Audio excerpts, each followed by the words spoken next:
सार्थक पहल बदलाव हमसे है मैं पुनः एक बार आप लोगों का स्वागत है। और आज जो हमारा टॉपिक है ये है अकबर। भारत के चाहे किसी राज्य का हो या केंद्र सरकार का हो, कोई छोटे लेवल का एग्जाम हो या आईएएस आईपीएस जैसा बड़ा एग्जाम हो, ऐसा कोई एग्जाम नहीं है जिसमें अकबर से संबंधित क्वेश्चन न पूछा जाता हो। चाहे प्री का हो, मेंस का हो या इंटरव्यू का हो, इससे संबंधित क्वेश्चन पूछा ही जाता है।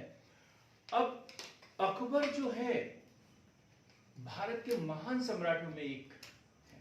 महान सम्राट, एक अशोक महान और दूसरा अकबर महान। मैं जब इंटरव्यू देने के लिए गया था तो मेरे से क्वेश्चन पूछा था कि दोनों महान सम्राट हैं, आपकी नजर में कौन है? आपकी नजर में कौन है और क्यों है? तो ऐसे जब ये जटिल क्वेश्चन कहलाते हैं, हम सिर्फ इतना सा बोल नहीं सकते कि अशोक है या अकबर है, इतना सा बोल के हम पल्ला नहीं झाड़ सकते। हमें कारण सिर्फ बताना पड़ता है, तर्क देना पड़ता है कि इस कारण में इसकी अपेक्षा इनको वरीयता देता हूं। तो ये अकबर जो है, इनके विषय में बहुत अधिक पढ़ना है हमें, तो इसलिए हम इसे 3 पार्ट में पढ़ेंगे। पहला पार्ट रहेगा उसका प्रारंभिक परिचय, जीवन परिचय, दूसरा उसके युद्ध अभियान और तीसरा रहेगा उसका प्रशासनिक व्यवस्था।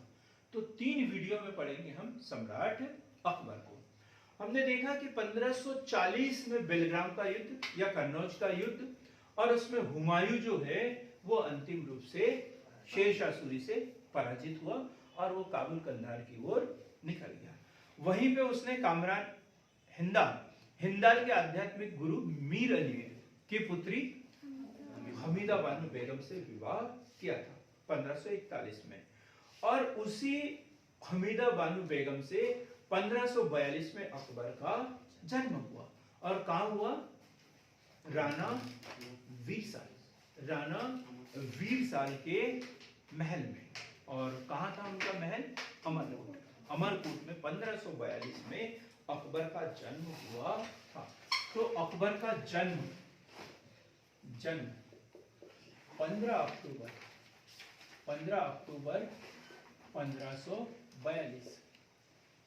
अक्टूबर 1542 राणा वीरसाल के महल में, राणा वीरसाल के महल में, कहां पर? अमरकोट में उसका जन्म हुआ। तब हुमायूं कोई शासक नहीं था, कहीं का बादशाह नहीं था, बल्कि वो अपनी फरारी काट रहे थे। मतलब वो हुमायूं से शेरशाह सूरी से पराजित होने के पश्चात दर दर की ठोकरें खा रहे थे। ऐसे समय में अकबर का जन्म जो है 1542 ईस्वी में हुआ। हुमायूं और कामरान, अभी ये घटना ये बताई थी मैंने, हुमायूं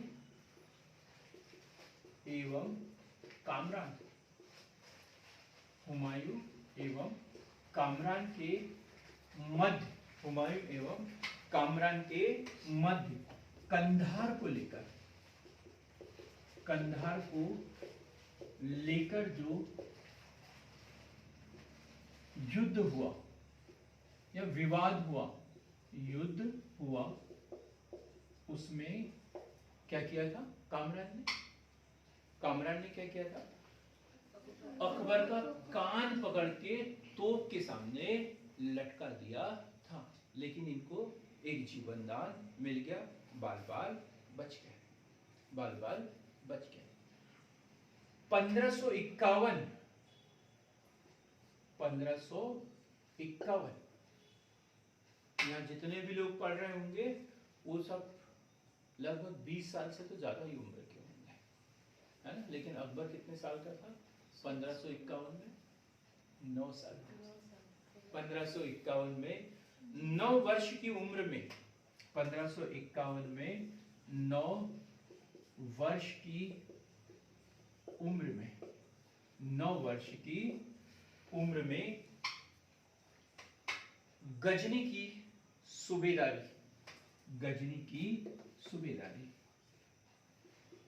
गजनी की सूबेदारी, और वहां उसका संरक्षक कौन था? संरक्षक बैरम खान गलत है, मुनीम खान। कौन था? मुनीम खान। मुनीम खान। हम कहाँ की बात कर रहे हैं? गजनी की बात कर रहे हैं, ना कि भारत की। गजनी की बात कर रहे हैं। तो हुमायूं के साथ में था बैरम खान, तो बैरम खान हुमायूं के साथ में था, और अकबर वहां गजनी में था, तो उसका संरक्षक किसको नियुक्त किया? मुनीम खान को संरक्षक नियुक्त किया। 14 फरवरी 1556, 14 फरवरी को और क्या हुआ था? बाबर का जन्म हुआ था। बाबर का जन्म हुआ था। और 14 फरवरी को अकबर का राज्याभिषेक। अकबर का राज्याभिषेक। हमने देखा कि दीनपनाह नगर के पुस्तकालय की सीढ़ियों से गिरकर हुमायूं की अकस्मात मृत्यु हो गई, और उसके बाद में जो है 14 फरवरी 1556 को बैरम खान ने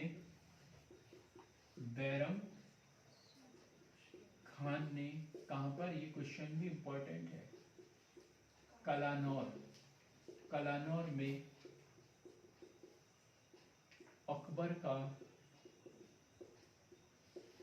राज्याभिषेक किया। अब देखा कि सिकंदर शाह सूर का जो सेनापति है हेमू, जैसे ही हुमायूं इधर लड़खड़ाया, उसने दिल्ली पर अधिकार कर लिया और दिल्ली का शासक बन गया।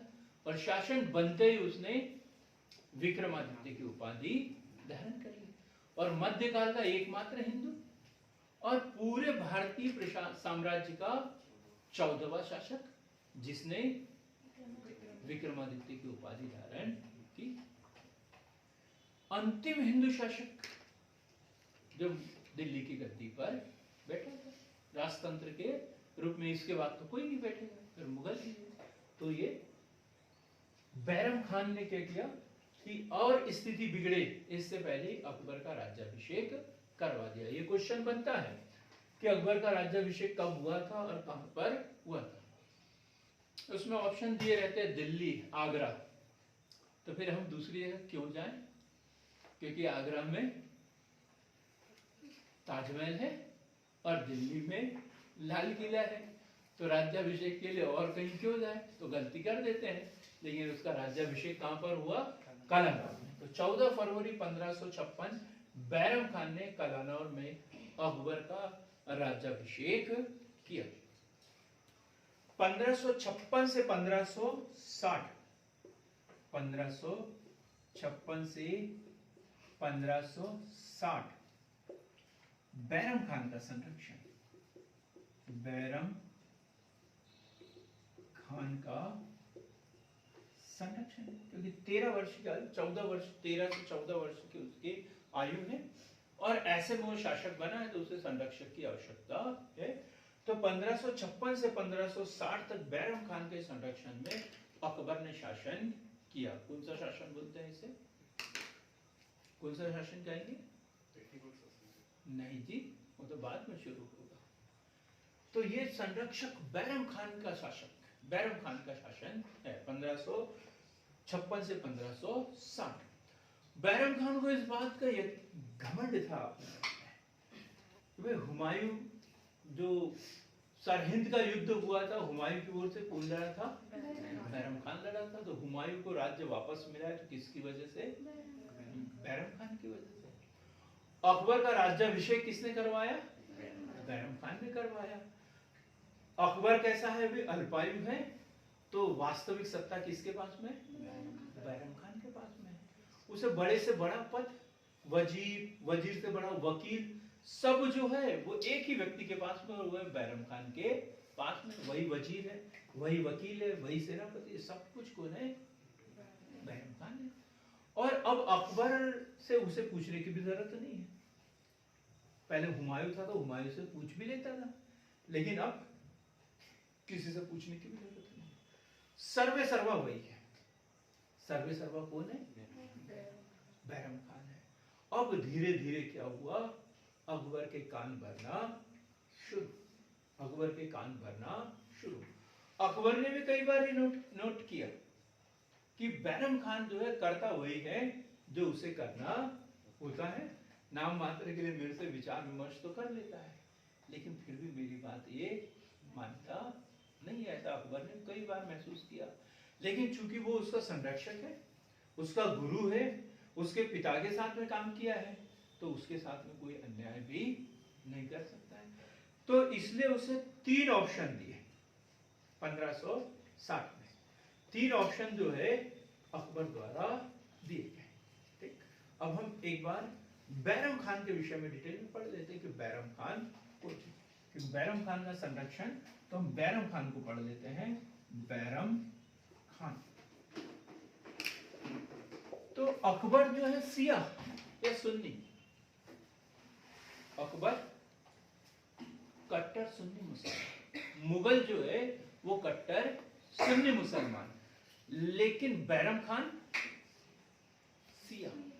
बैरम खान पर्सिया का शिया संप्रदाय का कराकुइल तुर्क, शिया संप्रदाय का कराकुइल तुर्क, कहां का रहने वाला ये? पर्सिया का कराकुइल तुर्क, शिया संप्रदाय का, शिया संप्रदाय, शिया संप्रदाय को मानने वाला। इसे खान खाना की उपाधि, खान खाना की उपाधि और वकील का पद प्राप्त। खान खाना की उपाधि, वो वकील का पद प्राप्त। वकील क्या होता था? वकील। बाद में देखेंगे कि अकबर ने यह पद समाप्त करके इसका इनकी शक्तियों का विभाजन जो है वो 4 भागों में करेंगे, 4 भागों में इसका विभाजन करेंगे। तो वकील का पद भी इसे प्रदान किया गया। अब क्या हुआ?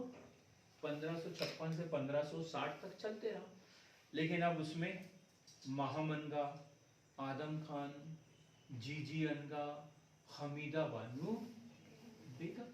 महामनगा को दादी, महामनगा को दादी, हुमायूं की माँ, और हमीदा बानो बेगम अकबर की माँ, और जीजी अनगा उसकी सिस्टर, और एक उसका भाई, सौतेला भाई, क्या नाम? आदम खान। और ये घर बैठे बैठे विचार करते रहते थे और षड्यंत्र रचते थे। हमारी बात तो सुनते ही नहीं, बात किसकी सुनता है? बैरम खान की। तो उसके विरुद्ध ये लोग अकबर के कान भरने लग गए, और अकबर को भी ऐसा लगा कि नहीं, अब पानी सिर के ऊपर से जा रहा है, अब मुझे कोई न कोई कठोर कदम अवश्य उठाना पड़ेगा, कोई न कोई कठोर कदम अवश्य उठाना पड़ेगा। तो अकबर ने उनको सीधा सा बोला 1560 में, और 3 प्रस्ताव 1560 में बैरम खान के समक्ष कितने? 3 प्रस्ताव रखे। उनसे थे 3 प्रस्ताव। कहां की सूबेदारी दे रहे थे इनको? इनको सूबेदारी दी उन्होंने कालपी चंदेरी की। कालपी व चंदेरी की सूबेदारी ले ले, या गुप्त सलाहकार बन जाए, या मक्का की यात्रा पर। 3 प्रस्ताव, कालपी व चंदेरी की सूबेदारी, गुप्त सलाहकार, या मक्का की यात्रा, हज यात्रा पर चला जाए, शासकीय खर्च पर तुम्हें यात्रा करा देंगे। और जो बैरम खान जो कभी वकील रह चुका है, सम्राट जिसके अधीन रह चुका है, वो अब सूबेदार बनेगा क्या? जो कभी प्रिंसिपल रह चुका हो उसको बोले कि तुम यहाँ के बाबू बन जाओ। आजकल तो लोग वो पद भी ग्रहण कर लेते हैं रिटायर होने के बाद में, संविदा पे वहीं पे काम करने लग जाते हैं। लेकिन बैरम खान ने ये स्वीकार नहीं किया। क्या स्वीकार नहीं किया? कालपी व चंदेरी की सूबेदारी और गुप्त सलाहकार, उसने स्वीकार किया मक्का की यात्रा। मक्का की यात्रा। पहले तो इनके बीच में जो है एक युद्ध भी हुआ है, वो बीच में स्लिप हो गया, नहीं बता पाया। इनके बीच में एक युद्ध हुआ है, तिलवाड़ा का युद्ध। कौन सा? तिलवाड़ा का युद्ध। तिलवाड़ा का युद्ध, और ये हुआ है 1560 में। 1560 में तिलवाड़ा का युद्ध किसके बीच में? बैरम खान और अकबर के बीच में, जिसमें बैरम खान की पराजय हुई। उसे अकबर के सामने लाया गया और अकबर ने उसके सामने 3 प्रस्ताव रखे। ये 3 प्रस्ताव थे: कालपी और चंदेरी की सूबेदारी, गुप्त सलाहकार, मक्का की यात्रा। लेकिन उसने जो ऊपर के दोनों प्रस्ताव स्वीकार न करके मक्का की यात्रा को स्वीकार किया। लेकिन क्या हुआ? मुबारक खान ये वही व्यक्ति है जिसके पिता की हत्या बैरम खान ने मच्छीवाड़ा के युद्ध में 1555 में की थी। 1555 में की थी। और ये जो है कहाँ जा रहा था? पाटन के पास से गुजरात होते हुए कहाँ जा रहा था? वो मक्का की यात्रा पे जा रहा था, गुजरात के पाटन के पास। तो आप अपना पाटन मत समझना, सोचेंगे अरे मेरे पट्टन में ऐसी भी बड़ी घटना हो गई है और मुझे अभी तक खबर नहीं, अब भी फोन करके विशाल को बताती हूँ, ऐसा कुछ मत करना। तो गुजरात के पाटन के पास में मुबारक खान नामक व्यक्ति ने उसकी हत्या कर दी, बैरम खान की हत्या कर दी। कहानी अभी खत्म नहीं हुई, एक एपिसोड बचा है इसका। अब उसकी जो विधवा है और उसका नाम सलीमा बेगम, बैरम खान की विधवा सलीमा बेगम। अकबर को ऐसा लगा कि ये तो मेरे गुरु की तरह थे, इतने महान थे, और इनकी पत्नी अब दर दर की ठोकरें खाते रहेगी, इनका जो पुत्र है वो अनाथ रहेगा। तो इसलिए उन्होंने जो है उससे निकाह किया, सलीमा बेगम से निकाह किया और उसके पुत्र अब्दुल रहीम को का पालन पोषण किया और बड़ा होकर वो क्या बना? खान खाना। अब्दुल रहीम खान खाना, उसे खान खाना के पद पर नियुक्त किया था। अभी क्या पद होता है हम आगे पढ़ेंगे। खान खाना के पद पर उसे नियुक्त किया। क्लियर हो गया ये बैरम खान वाला चैप्टर। अब हम देखेंगे 1560 से 1562, इसे बोला जाता है पर्दा शासन। पर्दा शासन या पेटीकोट शासन। पर्दा शासन या पेटीकोट शासन 1560 से 1562 तक पर्दा शासन या पेटीकोट शासन। और क्या किया इसमें? क्या किया इसमें? जो एक यहां पे मिलेगा अत का खेल। अत का खेल, अत का खेल एक गुट था और उसमें 4 लोग, माहम अनगा, हमीदा बानो बेगम, जीजी अनगा और एक कौन? आदम खान। आदम खान। ये चारों लोगों का एक गुट था जो अकबर के कान भरते रहते थे और इन्होंने सबसे पहले बैरम खान का पत्ता कट करवा दिया। और अब इन्होंने, अब अकबर जो है उसका सलाहकार, जो मुख्य सलाहकार था वो तो है ही नहीं, अब किसकी बात मानेगा? वो इन्हीं लोगों की बात मान रहा है। तो अब जो भी नियम कानून पास हो रहे हैं वो घर के 4 दीवारी के अंदर से आदेश बन रहे हैं और अकबर सिर्फ उस पर आंख बंद करके हस्ताक्षर कर रहे हैं। खैर वो तो पढ़े लिखे थे नहीं, तो ये बात नहीं उठेगी, लेकिन बता रहा हूँ कि उन्हीं के नियम कानून जो चल रहे थे। इसलिए इस शासन को क्या कहते हैं? पर्दा शासन या पेटीकोट शासन। कभी कभी क्वेश्चन पूछ लिया जाता है अत का खेल क्या है? अत का खेल क्या है? और फिर 1562 में उन्होंने इन सबको अपने रास्ते से हटाया और अपना स्वतंत्र जो है संप्रभु शासन उन्होंने करना प्रारंभ किया। इनके पुत्र देखिए, पुत्र, एक काम करते हैं पहले पत्नियां पढ़ लेते हैं फिर पुत्र पढ़ेंगे। तो इनकी पत्नी देखते हैं। तो पहले मरियम उज जमानी, मरियम उज जमानी को हरकाबाई या जोधाबाई। वो डाउट रहता है हाँ सर, उसको मानते नहीं था अपना नाम करते। मानते नहीं है लेकिन मानना पड़ेगा। कभी एग्जाम में क्वेश्चन पूछ लिया जाए तो फिर क्या करोगे, हम मानते ही नहीं। सर जहांगीर की वाइफ का भी नाम है। हाँ वो मिल जाएगा, वो मिलेगा, लेकिन यदि कहीं ना कहीं इतिहास से छेड़छाड़ हुई है तब जाके तो नाम आया है। तो हमें इस बात के लिए भी स्वीकार रहना पड़ेगा। यदि जहांगीर ऑप्शन में ही नहीं दिया तो फिर क्या करेंगे, औरंगजेब तो नहीं लगा सकते ना, अकबर ही तो लगाना पड़ेगा। ठीक, तो हमें इस बात को अपने दिमाग में रखना ही पड़ेगा।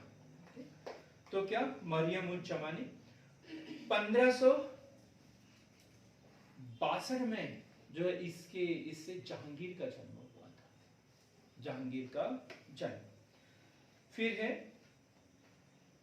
सलीमा सुल्तान, सलीमा सुल्तान, सलीमा सुल्तान कौन थी सलीमा सुल्तान? सलमा बेगम है ना। और इससे उसे कौन सा पुत्र प्राप्त हुआ? अब्दुल रहीम खान खाना तो था, और एक मिला उसे मुराद मिर्जा, मुराद मिर्जा, मुराद मिर्जा। एक है रुकैया सुल्तान बेगम, रुकैया सुल्तान बेगम। बीबी खिपेरा, बीबी मरियम, बीबी मरियम। तो ये पत्नियों के उनके नाम मिलेंगे। उनके पुत्र अलग से देखते हैं। पुत्र तो एक तो है जहांगीर, दानियाल,